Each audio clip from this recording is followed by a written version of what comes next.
Rights in the Indian Constitution. Students, you have read about this topic in middle classes, but this is a senior class. So, in this chapter, we are going to read about the rights in detail. We will have detailed study of the topic about the rights in Indian Constitution. In order to understand rights, first we'll see the definition.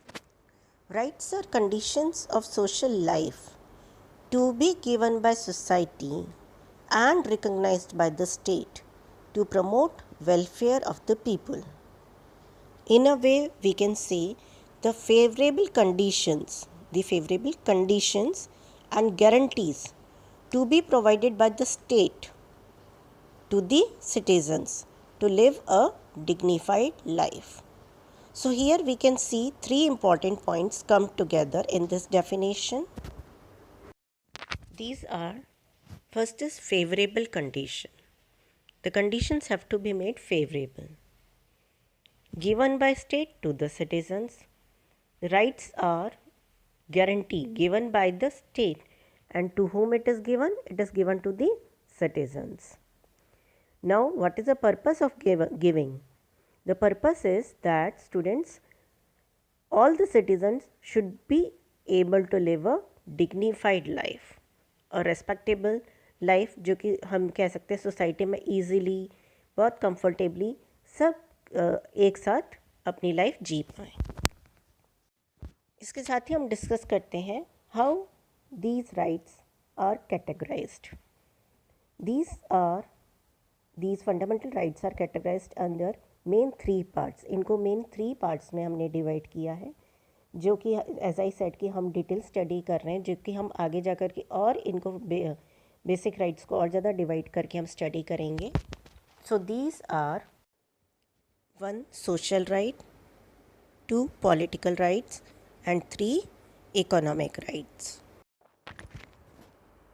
When we have understood the meaning of rights, it is very important to understand the importance of rights. Students, there is one important question also that comes in the exam related with the importance of rights. The answer goes like this: rights are important because these are some points summarized as to lead a life of respect and dignity, to express themselves freely, to be creative and original, to fulfill the basic needs, to let the government be aware of its success and failure, to get the feedback of people, to develop one's own potential and skills, to make economic progress. In a way we can say कि overall development के लिए, अपने existence के लिए हमारे लिए ये basic rights बहुत ज़रूरी हैं. Fundamental rights.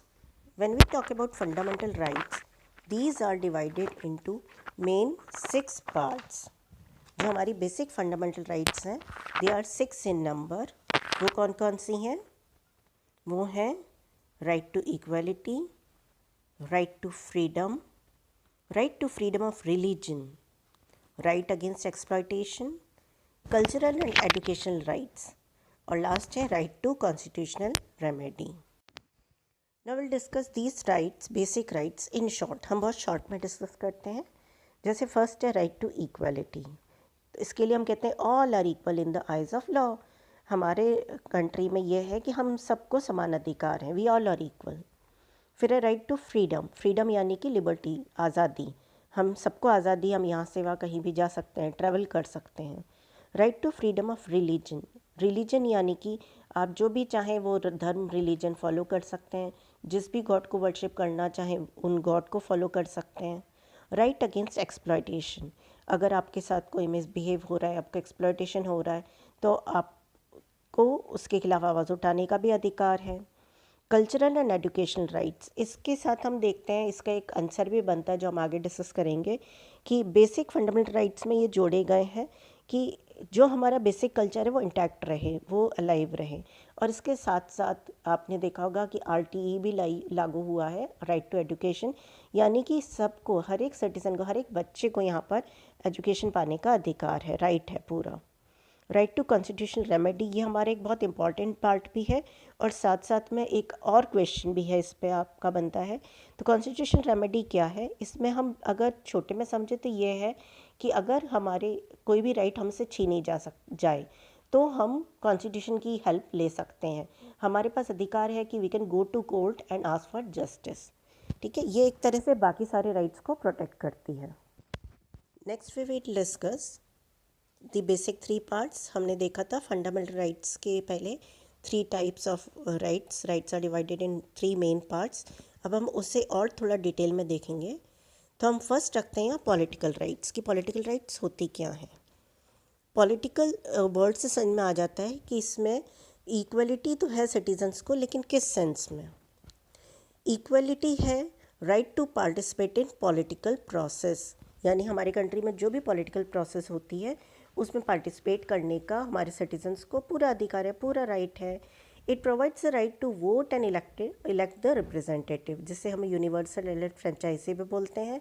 All the adults above the age of 18 have the right to give vote. Right यानी कि उन्हें अधिकार है, तो वो आती है आपकी पॉलिटिकल राइट। इसके अलावा आती है every citizen enjoys the right to contest election. Contest यानी फाइट करना। And right to form political parties. ये आपको पता ही है कि हमारे मल्टी पार्टी सिस्टम है। तो अगर हम कॉन्स्टिट्यूशन के नॉर्म्स के हिसाब से देखते हैं तो हर इंसान को अधिकार है, हर इंडिविजुअल को, सिटीज़न को अधिकार है, राइट है कि वो इलेक्शन में फ़ाइट कर पाए और अपनी पॉलिटिकल पार्टी भी बना पाए, but yes under some conditions जो कि हमारे कॉन्स्टिट्यूशन प्रिस्क्राइब करता है।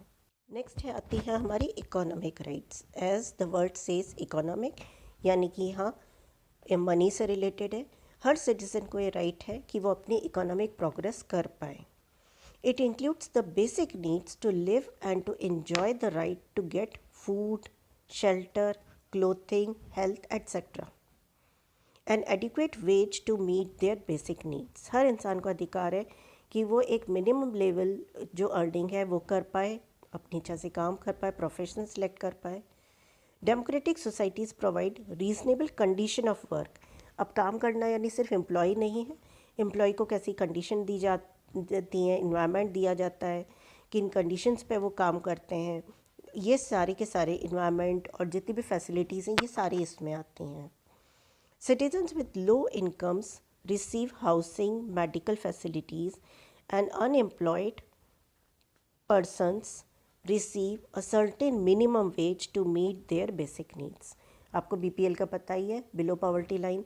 तो उस केस में गवर्नमेंट ने ऐसे बहुत सारे प्रोविजंस बना रखे हैं कि कोई भी इंसान को जो अपनी बेसिक राइट है, बेसिक नीड है, वो फुलफिल करने में प्रॉब्लम नहीं हो। In India the government has introduced a rural employment guarantee scheme to assist the poor. जो पुअर लोग हैं उनके लिए एक एम्प्लॉयमेंट स्कीम चलती है, गारंटी स्कीम, जिससे कि उनको डेली वेजेस के काम जो भी उनको मिनिमम रिक्वायरमेंट पूरी करने के लिए ज़रूरी है वो गवर्नमेंट अवेलेबल कराती है। Third one is social and cultural rights. See culture अगर हम देखते हैं तो it is very important both for the country as well as for the citizens. अगर कल्चर्ड सिटीजन्स होंगे तो they can lead good life, civilised life, and at the same time it will be beneficial for a country's progress. तो ये rights बहुत ज़रूरी हैं। The people have the right to enjoy once own language, one's way of living, one's literature, style of painting. Next question comes about the definition of bill of rights. Bill of rights क्या है? अगर हम simple language में define करें तो ये जितनी भी राइट्स हमारे कॉन्स्टिट्यूशन के द्वारा प्रिस्क्राइब्ड हैं, बताई गई हैं, रिटन है, तो उसको हम सिंपल फॉर्म में बोल सकते हैं bill of rights. The definition is given in front of you. A Bill of Rights, sometimes called a Declaration of Rights or a Charter of Rights, is a list of the most important rights to the citizens of a country. The purpose is to protect those rights against infringement from public officials and private citizens. This is the definition of Bill of Rights. Students, अब आपको I wish कि fundamental rights और rights के बारे में जो जो basic detail है वो क्लियर हो गई होंगी। इससे जुड़ा हुआ एक बहुत इंपॉर्टेंट टॉपिक है आपके सिलेबस में, वो है fundamental duties. It is not that कि अगर हमें हमारे कॉन्स्टिट्यूशन ने, हमारी गवर्नमेंट ने हमारे अधिकार मिले हुए, हमें राइट्स मिली हुई हैं, तो सिर्फ हम वो राइट से इंजॉय करते रहें। हमारे पास राइट टू फ्रीडम है, हम जो चाहे वो कर सकते हैं, लेकिन क्या हमारी कोई ड्यूटी नहीं है, हमारी कोई मॉरल रिस्पॉन्सिबिलिटी नहीं है? तो इसके लिए ही हमारे कॉन्स्टिट्यूशन में मेंशन किया है कुछ पॉइंट्स को, जिन्हें हमने बोला है फंडामेंटल ड्यूटीज़। फंडामेंटल यानी बेसिक। अगर हम एक इंडिपेंडेंट कंट्री में रहते हैं, अपनी राइट्स को एंजॉय करते हैं, तो उसके साथ साथ हमारी कुछ मॉरल रिस्पॉन्सिबिलिटीज़ हैं, both for the society and for the country as well. इसलिए हम बोलते हैं कि fundamental rights and fundamental duties go hand in hand, यानी कि ये साथ साथ चलते हैं। जितनी राइट्स ज़रूरी हैं उतनी ही फंडामेंटल ड्यूटीज़ भी ज़रूरी हैं। तो we will see the list of fundamental duties जो कि हमारे यहाँ हमारे कॉन्स्टिट्यूशन ने हमारे कंट्री में सिटीजन्स को दी हुई हैं। Basic fundamental duties are to cherish and follow the noble ideals which inspired our national struggle for freedom, to uphold and protect sovereignty, unity, and integrity of India, to defend the country and render national services whenever required, to promote harmony and the spirit of common brotherhood amongst all the people of India, and to renounce those practices which seem to be indignified towards women, to value and preserve the rich heritage of our composite culture, to protect and improve the natural environment, including forest, lake, rivers, wildlife, as well as to have compassion towards all the living creatures, to safeguard public property, to develop scientific temper and the spirit of inquiry and reform, to strive towards excellence in all spheres of individual or collective activities to reach the nation to the higher levels of endeavors and achievements. इसके साथ ही हम basic जो duty है वो भी add करते हैं, to protect the country even to serve whenever needed, यानी कि जब भी हमारे कंट्री को ज़रूरत होगी तो हम हमेशा रेडी रहेंगे। To abide by the constitution and to respect its ideals. Abide यानी कॉन्स्टिट्यूशन के हिसाब से हमें चलना है, उसको रेस्पेक्ट देनी है, उसके रूल्स को हमें फॉलो करना है। And to respect its ideals, जैसे कि national flag and national anthem. हमें अपने कंट्री के लिए पूरी रेस्पेक्ट होनी चाहिए, ऑनेस्टी होनी चाहिए, and we have to be always ready, always. जब भी हमारे कंट्री को हमारी सर्विस की ज़रूरत हो तो हम रेडी रहें। These are our basic fundamental duties. Directive principles of state policy. Now what are directive principles of state policy, क्या हैं? These are the guidelines only to the government which are not justiciable, यानी कि ऐसे goals objectives society के लिए जो कि government के लिए बहुत ज़रूरी हैं, इनको लागू कराना। Certain rights that an individual should enjoy apart from fundamental rights, certain policies that the government should adopt, ये कहलाते हैं हमारे directive principles.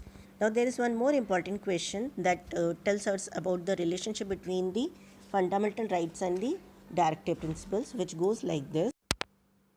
The fundamental rights are guaranteed to the individuals, but the directive principles are the instructions to the state.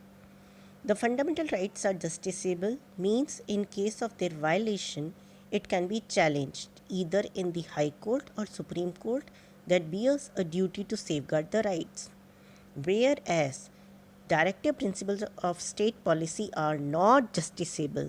These are only to remind to central and state government about their duties. जिस विषय आपको समझ में आया होगा, directive principles of state policy यानी ये जो है इंस्ट्रक्शंस, ये कॉन्स्टिट्यूशन के द्वारा दिए गए गवर्नमेंट के लिए। किसके लिए दिए? गवर्नमेंट के लिए। Fundamental rights are directly concern with each and every individual, whereas directive principles are directly concerned with the state only, where a state is expected to implement and also to achieve the goal of welfare state. Fundamental rights citizens के लिए हैं और directive principles सीधे जुड़े हुए हैं state से। Fundamental rights may be suspended during the case of emergency by the President, including the right to constitutional remedy, whereas directive principles of state policy cannot be suspended even during these circumstances. Fundamental rights कुछ हमारे suspend हो जाते हैं, यानी कि हटा दिए जाते हैं जब स्टेट ऑफ इमरजेंसी होती है, जो कि हम देखते हैं कि हो भी चुकी है एक बार हमारे कंट्री में। लेकिन eight the same time in the situation of emergency also directive principles of state policy को सस्पेंड नहीं किया जा सकता। ये तो गवर्नमेंट की रिस्पॉन्सिबिलिटी है तो रहेगी। Fundamental rights concern with the overall development of an individual, whereas directive principles concerned with society as a whole, which have been mentioned in Article 38 to create a society by the state where all enjoy social and economic justice। ठीक है, जो fundamental rights हैं ये citizens के, लोगों के development के लिए बहुत ज़रूरी हैं, लेकिन जब हम डायरेक्टिव प्रिंसिपल्स की बात करते हैं तो हम यहाँ सिटीजन से पहले रखते हैं सोसाइटी को, यानी पूरी सोसाइटी में एक सोशल ऑर्डर मेंटेन करने के लिए, डिसिप्लिन, पीस मेंटेन करने के लिए ये डायरेक्टिव प्रिंसिपल्स बहुत ज़रूरी हैं। इसके बाद हमारा इम्पॉर्टेंट क्वेश्चन और टॉपिक है right to constitutional remedies. As I said earlier कि ये एक इनडायरेक्टली हम बोल सकते हैं कि ये बाकी राइट्स को प्रोटेक्ट करती है, इसलिए ही राइट टू कॉन्स्टिट्यूशनल रेमेडीज़ को हमारे कॉन्स्टिट्यूशन ने कहा है heart and soul of Indian constitution. क्या बोला है इसे? Heart and soul of Indian constitution to protect the rest of the fundamental rights of the citizens under Article 32 and 226. So in a way this is the right which plays a very important role in protecting the other right. Students, for your help, this answer is given in front of you. You can see the details.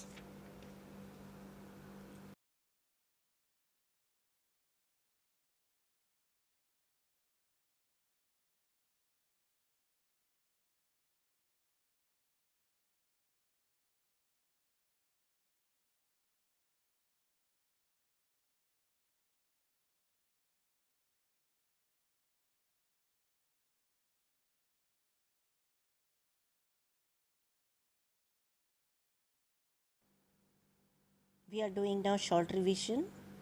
Rights guarantees to citizens to live up a social life in a dignified manner. Duties, a performance towards others or society to enjoy rights.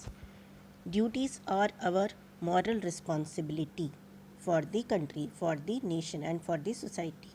In this video we also have discussed 6 basic fundamental rights: right to equality, right to freedom of religion, right against exploitation, cultural and educational rights, and the last one, heart and soul of the constitution, right to constitutional remedies. Next topic that we have covered is about the directive principles of state policy, which are the guidelines only to the government, which are not justiciable, and these are very important for establishing a welfare state. Next is constitutional remedies. As I told you, it is a very important question. Protective arrangements to citizens against any exploitation. In a way we can say that we get a sort of remedy यानी उपचार किससे मिलता है हमें? Constitution से।